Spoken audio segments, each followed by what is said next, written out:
For today's story, the tavern owner decides to become a tyrant and ruins dinner. Let's throw another log on the fire. For context, our story begins with my, at the time, long-term D&D group from uni and our Discord server. We were running a fairly standard campaign of 5e through Discord as some of the folks in the group had transferred to different schools by that time. The Discord server we used was owned by the player who is the subject of the story, which will be relevant later. As for the three main players in this story, I was playing a baseline human paladin who was a simple-minded father with a big heart and generally a lovable guy. Ashley was playing a ranger/druid goblin who was a reject from her tribe for the stigma of wild magic. Billy, the problem player, is an elf fighter who had a fairly generic tragic backstory of witnessing the village get burned down. He filled his lack of death with clinginess to other characters in our group, most notably Ashley's goblin. There was a whole story arc about their characters falling in love, which was a plot that Billy wanted, with Ashley half-heartedly putting up with it. As a side note, the entire party was about 9 players, so our campaign was a light, fluffy, and really a generic adventure of stopping evil cults and rescuing hapless peasants. Good stuff. This campaign was also very roleplay based because that was the general preference of the group. Nothing wrong with a bit of combat here and there, but our group really excelled in role-playing and having rich character discussions. During our adventures, our party had been gifted a small, bankrupt tavern as thanks for a village that we had saved, and we quickly added a text channel to the server to represent the tavern, and allowed for characters to drink and talk with one another in the casual backdrop of a safe house. Billy had gotten the idea that since he was the owner of the Discord server, he should be the owner of the tavern in universe, and we all kind of vaguely agreed on it. I mean, what's the worst that can happen from giving a player ownership of the tavern that was only going to serve our party? Many things, apparently. Billy was obsessive about this tavern, putting all his shares of gold into refurbishing the tavern. The DM pointed out that this was unnecessary as it was a foreclosed tavern and refurbishing it would be a complete waste of money that could be spent on New Year. But Billy insisted. He even changed his name to Tavern Owner on the server and made sure to lord over us that he owned the tavern and not anyone else. Stupid, right? To power trip over owning a graph paper tavern that even in universe was a failed business? Well, it gets worse. The holidays eventually came around the corner, and there was a buzz of doing a role-playing festival tags dinner. Essentially just chat and act out our own characters having a pseudo-Christmas dinner. I wasn't too invested in that because the actual holidays were here too and declined to join, but other players were kind of interested in it.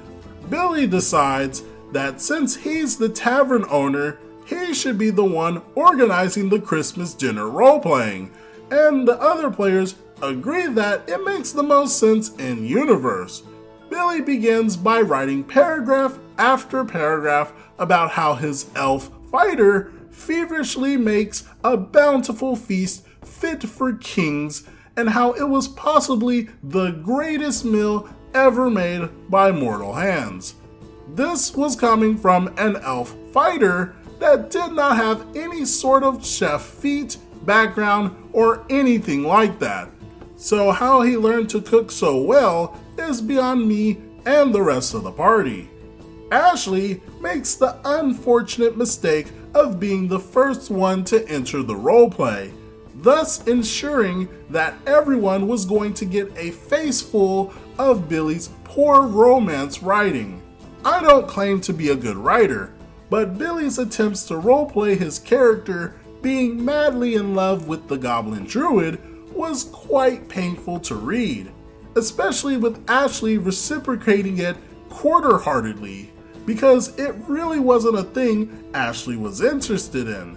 This goes on for a while, and Billy's awkward writing is actually scaring away the other players from interrupting, who I can assume were likewise watching it go like a slow-moving train wreck, as Ashley is not so subtly avoiding Billy's weird style of acting like they're an old married couple. After what was around a half an hour of just the two of them role-playing and making it uncomfortable for everyone, Ashley finally DMs me with a, "Hey, I know you weren't interested in this holiday special, but Billy is getting really weird and I'm running out of energy to deal with it. Can you hop in to redirect the attention?" To which I gladly accept. My character in this campaign was a bit of a Nimrod in both senses, seeing as he had an intelligence of 8, but an uncanny knack for hunting. I immediately knew what I was going to do to redirect attention. My player had previously come into role-playing with little hunted animals here and there to exfoliate that he enjoyed hunting, but nothing extreme. Tiny things like rabbits, birds, and the occasional fox. But today was special, and it needed to be something special to be a part of the feast. So my character comes into the tavern with a poorly shot, half-dead deer. This immediately gets big laughs from the party, as it's entirely in character for my paladin to do something like this, and the DM is telling me to roll strength checks every time I type something in roleplay to represent me fighting to hold the still struggling buck. Good times are being had. Everyone's laughing out of character. My character is making a complete fool of himself, saying he wanted to bring in only the freshest venison for the special dinner, etc. It's gotten fun now for everyone, except Billy. Billy is angry. Billy immediately says in character, "I drop-kicked the paladin and his stupid deer out of my tavern." To which the laughter kinda stops, and I have to then ask, "Wait, what?" Thinking that he was joking.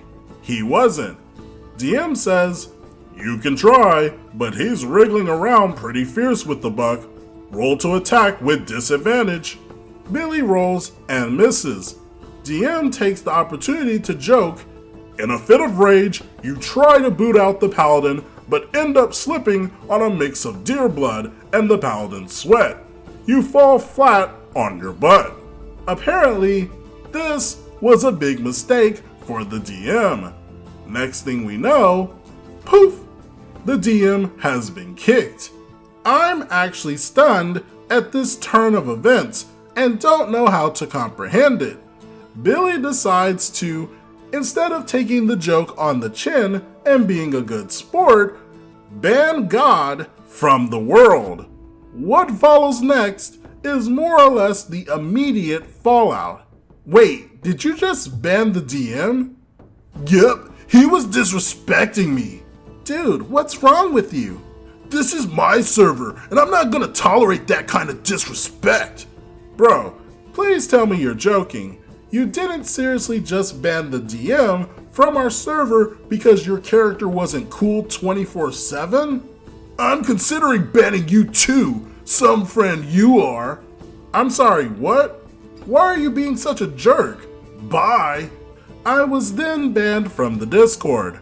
I wasn't present for the rest of the event, but what it boiled down to was that Billy was the server owner and tavern owner, which somehow gave him banning rights to anyone over anything, both in the tavern and on the server. Obviously, everyone flipped and was saying that he was being an absolute tyrant, and I was eventually allowed back on the server. I scrolled up to read what I had missed and saw some really hurtful and outright offensive things. I'm Jewish, and Billy made a point to say, Paladin only wanted to ruin the holiday special because he hates every holiday except his stupid Hanukkah. To which I'm like, what? And he also made harsh comments about my role-playing style and the DM's DMing abilities. Both major D&D faux pas in our group that he rightfully got a lot of criticism from the rest of the group. In less than 24 hours after that incident, the server went from 9 players to exactly 1 sad and lonely tavern owner. We made our own server afterwards and continued exactly where we left off, unceremoniously killing off the elf fighter in a deer-related accident. This definitely sits as one of the strangest things I've ever seen set someone off and power trip over. Yeah, Billy really didn't think things through. It's apparent that Billy was very self-centered, and because he listened to his ego, he wound up stranded.